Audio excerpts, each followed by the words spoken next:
movimiento realmente grandioso porque hubo muertos.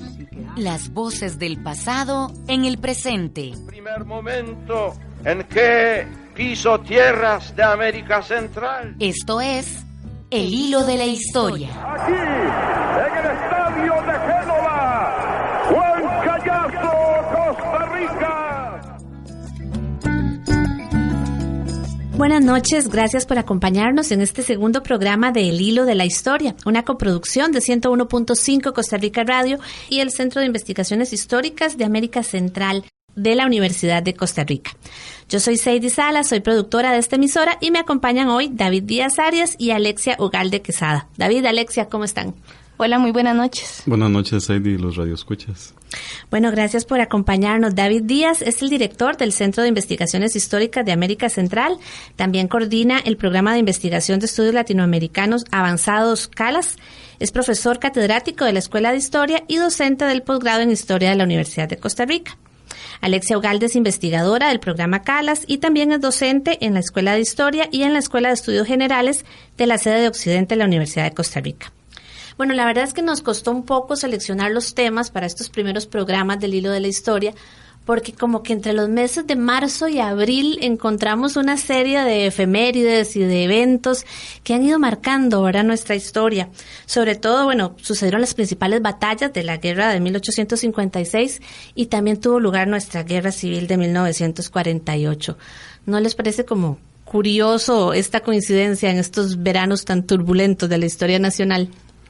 Bueno, podría ser que el clima seco contribuya a que la gente se movilice más pronto, pero realmente en este caso sí se trata de coincidencias, porque el 48 lo determinan las elecciones de febrero y la movilización de las tropas costarricenses hacia Nicaragua está determinada por haber recogido el café primeramente. Pues sí, entonces, justo sí, en una fecha como hoy, pues también tenemos como todos estos temas de la historia rondándonos. Pero bueno, indudablemente habría mucho que conversar sobre lo que se ha llamado la campaña del 56, pero decidimos poner la mira en un punto más cercano de nuestra historia y hablar hoy sobre la guerra y la posguerra del 48. Para entrar en ese tema, escuchemos este micro que nos ha preparado nuestra compañera Ángela Arias. De un lado a otro del país se sentía el descontento. Una gente apoyaba al doctor Calderón porque junto a los comunistas estableció la Caja Costarricense de Seguro Social y las garantías sociales que tanto bien hacen a las clases trabajadoras. Ay, pero estaban todas las acusaciones de corrupción del gobierno, así que otra gente apoyaba al candidato de oposición, Otilio Ulate. La situación se puso bien fea con las elecciones presidenciales de 1948. El Congreso, por 27 votos contra 19, anuló la elección presidencial. Aparentemente ganó Ulate, pero un incendio acabó con parte del material electoral. Era la gota que faltaba y estalló la guerra civil. ¿Cómo no van a respetar la voluntad del pueblo? Esto tenemos que arreglarlo. Estalló un movimiento revolucionario en la región sur de San José. Ha habido otros levantamientos en San Ramón, San Isidro del General, Palmares y Naranjo. ¡Que viva Pepe Figueres, líder del Ejército de Liberación Nacional! En la carretera panamericana ha habido serios encuentros entre fuerzas revolucionarias y la unidad móvil. ¿Cómo se atreven estos revolucionarios a traer la guerra a nuestro país? Estamos en armas para garantizar el triunfo de Calderón Guardia. Sabemos a dónde vamos y por quién luchamos. Sin importar a dónde volara, me encontraba con las marcas de la guerra, desde Guanacaste hasta Limón. Todo el país era un caos. Vi a familias separadas por sus ideas y por las balas que arrebataban vidas. Ay, como le pasó a un músico del Valle del General que perdió a su esposa por una bala perdida. La guerra ha terminado. Escuchó usted bien, la guerra ha terminado. El Ejército de Liberación Nacional y el gobierno del presidente Teodoro Picado han llegado a un acuerdo para... El 19 de abril del 48 por fin acabó la guerra, pero no la violencia. Hubo acuerdos, se abolió el ejército, inició la Segunda República, era la promesa de un mejor futuro. Ay, pero también hubo exiliados, venganzas, resentimientos. La violencia siguió por años, de muy diversas formas. La guerra era una grieta abierta en los costarricenses. Son heridas que las garzas aún percibimos en las notas de esa canción compuesta para un amor perdido.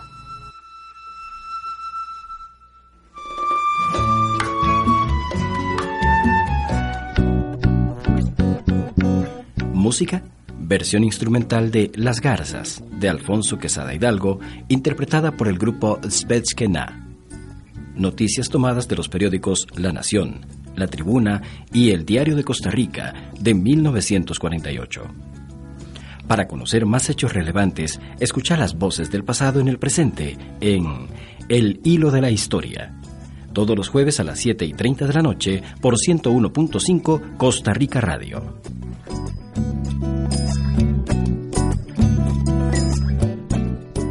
Yo quisiera empezar con una precisión del concepto, David. ¿Por qué hablamos de guerra civil del 48 y no de revolución del 48? ¿Cuál es la diferencia?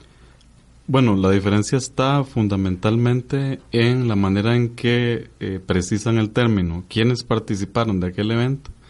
Ganadores y aquellos que han investigado sobre ese evento. De hecho, en la década del 70 había una discusión al respecto entre los seguidores de Figueres que insistían en decir que había habido una revolución, que lo de ellos había sido una revolución, y los primeros científicos sociales que estudiaban el evento, como John Patrick Bell, que se detiene en su libro a decir si esto es una revolución o no lo es. En aquel momento, el sentido histórico que se le daba a la revolución era un evento que cambiaba las estructuras sociales, económicas y políticas de un lugar. Y desde esa perspectiva, solamente 3 eventos globales cabían como revolución. La Revolución Francesa, la Revolución de 1871, la Comuna de París, y la Revolución rusa. En ese sentido, entonces, era imposible que lo que había ocurrido en 1948 fuera revolución, porque no había habido una transformación, digamos, en términos tajantes con el pasado. Y el término de guerra civil se empezó a utilizar entonces para designar justamente lo que vivía el país, no solo en esos meses, sino desde principios de los 40, que era un enfrentamiento en el que se batallaban personas que no realmente pertenecían a bandos militares, sino a sectores de la ciudadanía. Entonces, efectivamente, el término de guerra civil caló más desde la perspectiva de la investigación. Los estudiantes hoy estudian el evento como guerra civil, pero todavía los mayores que quedan de aquel momento insisten en decir que lo de ellos fue una revolución. Uh-huh. Y bueno, también en este programa vamos a hablar de otro concepto que es la posguerra. Alexia, cuando hablamos de posguerra, ¿a qué nos referimos? Bueno, habría que decir para iniciar que cuando termina la Guerra Civil de 1948, la sociedad costarricense queda fragmentada y con profundas heridas. Algunos autores mencionan, por ejemplo, que hubo más de 4.000 personas muertas, que hubo aproximadamente unos 7.000 exiliados, más de 3.000 presos políticos. Esos son algunos datos que se manejan. Por lo que podríamos decir que el final de la guerra no significó el final del conflicto nacional. Por el contrario, esta situación de inestabilidad política va a permanecer durante todo este periodo posterior, que es a lo que yo llamo la posguerra costarricense. Y el final podríamos identificarlo a partir de 2 momentos de creación de legislación. El primero específicamente es cuando se declara una amnistía en 1955, y el segundo sería cuando la Asamblea Legislativa aprueba ellos le llaman un indulto general para las personas costarricenses que habían sido sentenciadas por delitos políticos o conexos, y esto sucede en 1962. Entonces hablaríamos del periodo de la posguerra costarricense como un periodo que abarca el gobierno de facto de la Junta Fundadora de la Segunda República, luego el gobierno de Otilio Ulate, posteriormente el primer gobierno constitucional de José Figueres Ferrer, y por último también incluiríamos en este periodo la administración de Mario Echandi. Bueno, es un periodo bastante largo de nuestra historia, ¿verdad? Pero tratemos de encontrar el inicio de esta madeja, de desenredar un poquito este hilo de la historia. Para ponernos en contexto, David, ¿podrías contarnos en resumen qué estaba sucediendo en Costa Rica antes del conflicto armado? Bueno, lo que estaba sucediendo era que el país estaba en conflicto desde inicios de la década del 40.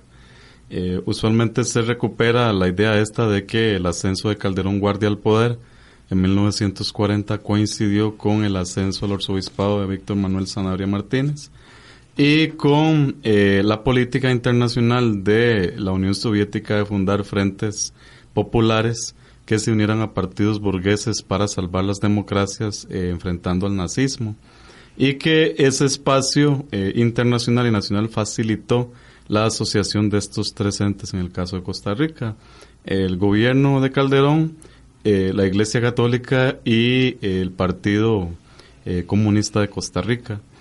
Ese frente de transformación que inició una reforma social planteada por políticos católicos empezó a experimentar una oposición, no oposición a la reforma, sino oposición al sentido populista de esa reforma, desde una diversidad de sectores.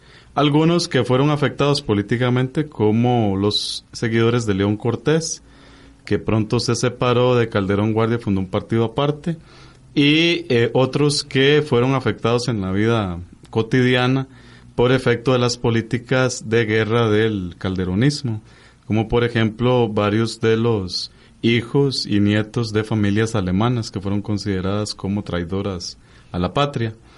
Entonces, estos eventos, y además de una serie de eventos políticos y sociales, fueron conformando a un gobierno de transformación social, sí, pero también con profundas dudas políticas. Y por otro lado, a la oposición, que era muy heterogénea y que tenía grupos diversos que venían de partidos políticos tradicionales o de sectores jóvenes que querían hacer una transformación de la política nacional. Todo esto desemboca en una tremenda violencia que se ve desde julio de 1942, que tiene picos altos, como las elecciones del 44 o la huelga de brazos caídos de julio del 47. Pero en realidad el país estaba abiertamente en guerra civil desde por lo menos finales de 1946. Bueno, ahí vemos cómo se fue tensando, cómo se fue construyendo esta ruta hacia la violencia. Estamos en el hilo de la historia, una coproducción de 101.5 Costa Rica Radio y el Centro de Investigaciones Históricas de América Central, conversando con David Díaz y Alexia Ugalde sobre la Guerra Civil de 1948 y la posguerra costarricense. Veníamos conversando sobre la ruta de la violencia, ¿verdad?, que desembocó en eso que Manuel Solís ha llamado una catástrofe social. David, la Guerra Civil del 48 fue un proceso de violencia excepcional en la historia de Costa Rica. Bueno, realmente es un momento en que brota esa violencia que subyace en una sociedad como la nuestra, pero no excepcional. Costa Rica ya había visto desgarres internos muy fuertes desde el siglo XIX. La Guerra de la Liga de 1835 fue profundamente violenta, hubo cientos de muertos y el país permaneció dividido, parecido al 48 durante varios años. También la cuestión de las movilizaciones de finales del siglo XIX por sentidos políticos también habían provocado una tensión social que luego se va a expresar muy bien en el periodo de la dictadura de Tinoco, cuando el país se volvió a partir en frentes políticos y el país realmente no salió de esa división hasta después de la Segunda República. En parte, lo que sucede en los 40 es un arrastre de esa tensión que se traía desde 1917-1919 y de las acusaciones de haber participado o no con la dictadura de Tinoco. Pero sabemos también que toda esta fase, ¿verdad?, del conflicto armado siguió en este periodo largo de la posguerra. Alexia, ¿cómo se puede caracterizar la violencia política de ese periodo? Bueno, la violencia política es un fenómeno que debería de comprenderse al menos en el mediano plazo. Con esto quiero decir que tiene las raíces en las causas mismas de la guerra civil, ¿verdad?, en la década de 1940, y va a estar presente de forma permanente durante todo el periodo de la posguerra. Sin embargo, sí habría que aclarar que no va a estar presente esta violencia con la misma intensidad siempre.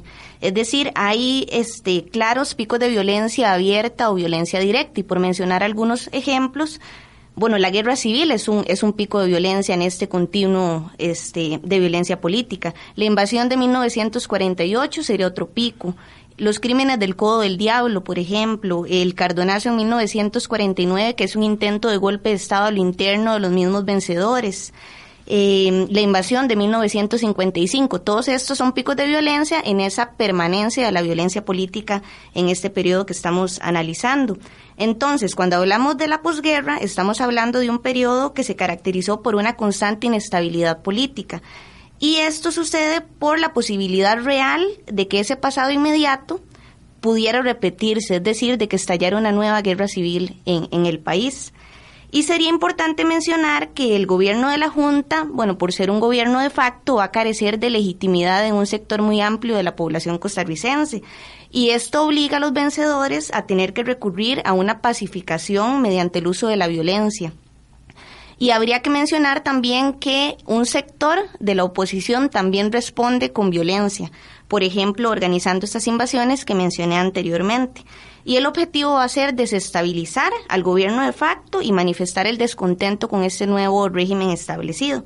Entonces, las diversas manifestaciones de violencia durante este periodo al menos pueden clasificarse en dos categorías, que sería la primera corresponde a la violencia ejercida por los vencedores, y la otra sería la violencia que surge en un sector de la oposición. Ahora, también nos decías, ¿verdad?, que hubo una legislación y que hubo instituciones también que contribuyeron a detener, ¿verdad?, o a catalizar un poco esa violencia. ¿Qué función tuvo la creación de todas estas instituciones y legislación? Claro, la creación de legislación y la creación de instituciones va a ser un proceso que va de forma conjunta con el inicio del gobierno de la Junta. Y es una forma en que ellos legitiman la represión a los perdedores del conflicto armado. Entonces, tal vez la institución más conocida es el Tribunal de Sanciones Inmediatas, pero podríamos mencionar otros ejemplos. Por ejemplo, una campaña de despidos a días después de inicio del gobierno de la Junta, donde se tiene como propósito despedir a funcionarios públicos que estuvieran vinculados con gobiernos anteriores, como el de Rafael Ángel Calderón Guardia y el de Teodoro Picado. Y estos despidos ocurren sin ninguna compensación y sin derecho a apelación. Otros ejemplos son, una oficina de propiedad intervenida, un tribunal de probidad, donde se inicia un proceso de investigación sobre el origen de los bienes de los funcionarios públicos de estos periodos anteriores. Y si el tribunal decide que no existe una procedencia legítima de estos bienes, entonces se puede proceder a rematarlos en una subasta. Y también sucedió, por ejemplo, que algunos de los propietarios de estos bienes no se encontraban en el país, posiblemente estaban en el exilio. Entonces no tuvieron la oportunidad de pedir un juicio de probidad o de defenderse, porque la demostración de inocencia recaía sobre el mismo acusado. Claro, entonces eran procesos que en sí mismos, ¿verdad?, tenían mucha injusticia y generaban nuevas violencias, nuevos resentimientos, nuevos resquemores. Exactamente, podríamos decir que esta violencia que ejercen los vencedores está entonces estrechamente vinculada con la creación de legislación y de instituciones, pero esto no va a generar un control o una desmovilización de la oposición. Por el contrario, lo que hace es que los rencores y que el deseo de venganza vaya a permanecer, incluso los planes de conspiración van a permanecer también.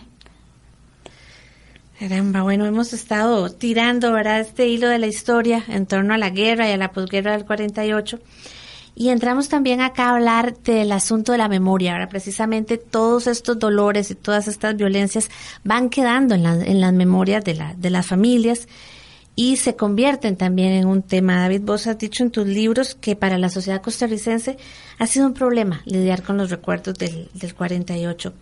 ¿Qué papel tiene la construcción de la memoria en todo esto? Bueno, hasta hoy sigue siendo uno de los hilos de la historia más finos en el sentido de que cuesta verlos, pero más fuertes en el sentido que cuesta que se rompan. Uno esperaría que las violencias y las experiencias que tuvieron nuestros abuelos, que ya para los muchachos de este momento serían tatarabuelos, no estuvieran presentes en el día de hoy. Y sin embargo, usted puede entrevistar muchachas y muchachos de colegio y ellas y ellos van a repetir las historias que han oído dentro de sus casas con respecto al 48. Esas memorias, que son memorias de violencia, son memorias traumáticas, que recuerdan un pasado difícil en el que un familiar fue agredido, en el que una familiar fue violada o en el que se hicieron actos contra la humanidad. Esas personas son recibidas por estos muchachos, estas muchachas de la manera en que las recibimos nosotros también, de nuestros padres y abuelos, o sea, descontextualizadas. Solo recibimos el relato de qué le pasó al abuelo o a la abuela, pero no tenemos manera de entender el contexto en el que eso ocurrió, ni cómo ocurrió. Y lo que heredamos entonces es pasión, básicamente, pasión con respecto al pasado. Está muy marcado dependiendo del bando, ¿verdad?, en el que estuvieran nuestros familiares, si eran los ganadores, si tenían esta idea de revolución triunfante, o los perdedores que se sentían también como víctimas de tanta injusticia. Así es, y como señaló Alexia, se puede encontrar violencia en las dos partes, y violencia terrible en las dos partes. Entonces, eso es lo que mueve, digamos, el recuerdo del 48 en espacios privados, en espacios cerrados, porque realmente discusión pública, además de un espacio como este programa de radio, cuesta mucho que haya con respecto al 48. 48, he dicho que está en una caja, encerrado, y esa caja se abre frente a la familia, pero no en lugares públicos. Incluso todavía hasta hoy, el 48 es un tema muy poco analizado en primaria y en secundaria, y es un tema que no aparece en discusiones en la radio o en la TV usualmente, a pesar de que la fuerza que sigue teniendo. Y todo este tema de la posguerra tampoco, ¿verdad? O sea, hablar de un periodo de posguerra en Costa Rica y analizarlo en todas sus dimensiones también es algo bastante novedoso y todavía bastante restringido. ¿Cómo lo ves vos? ¿Cuál es también como la importancia de hablar de ese tema hoy? Pues sí, coincido con David en que si se analiza poco o se estudia poco la guerra civil en primaria y secundaria, la posguerra es un tema prácticamente olvidado. De eso no se discute, y posiblemente porque existe esta visión de poner la historia a partir de buenos y malos, ¿verdad? Pero podríamos, si hacemos un análisis de este periodo, darnos cuenta que las violaciones ocurrieron desde ambos bandos. Sí, yo pienso que la contribución de Alexia es muy interesante en esa vía, en que ella recupera que la violencia siguió permeando durante 10 años más, por lo menos, la sociedad costarricense. Entonces, si uno estira la guerra civil, por lo menos hasta 1942 y luego hasta 1958, estamos hablando de 16 años de tensión social y política y de división.